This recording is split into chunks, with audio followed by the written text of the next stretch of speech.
స్వామి పెద్ద పాదం చిన్న పాదం అంటారు కదా, పెద్ద పాదం ఎందుకు చేయాలి, చిన్న పాదం ఎందుకు పెద్ద చేయాలి? పాదం చిన్న పాదం. పెద్ద పాదం అంటే కారణ పాద. అయ్యప్ప స్వామి వారు పందలం నుంచి బయలుదేరి ఎరిమేలి నుంచి ప్రారంభమయ్యాయి.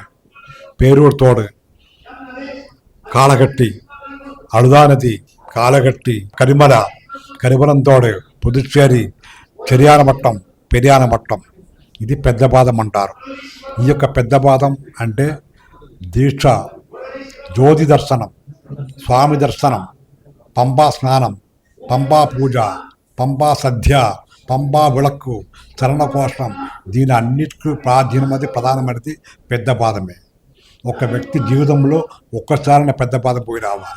నాది ఈ సంవత్సరం 50 సంవత్సరం పెద్ద పాదం పోతా ఉంటాను. ఆ ఒక్క వాతావరణం చూస్తే వనం లోపల 10 రోజులు ఓపెన్ చేస్తూ ఉంటారు. ఎంతో పాజిటివ్గా ఉంటుంది ఆ ఒక్క పెద్ద పాదం.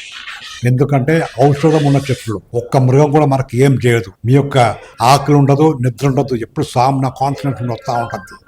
సకల దోష నివారణం, ముంజన్మ పాప దోష నివారణ. ఈ పెద్ద పాదం అంత మహా. ఇప్పుడు కూడా ఎన్నో మంది ఉన్నారు 70 సంవత్సరం శబరిమల యాత్ర చేసేవాళ్ళు. పోతే పెద్ద పాదం, చూస్తే మకర జ్యోతి, వెళ్తే మకర జ్యోతికి, అట్లా పోయేవాళ్ళు ఇప్పుడు ఉన్నారు. కాబట్టి స్వాములకు విజ్ఞప్తి ఏంటంటే జీవితంలో ఒక్కసారైనా పెద్ద పాదం, ఎంతో భాగ్యమైన పెద్ద పాదం.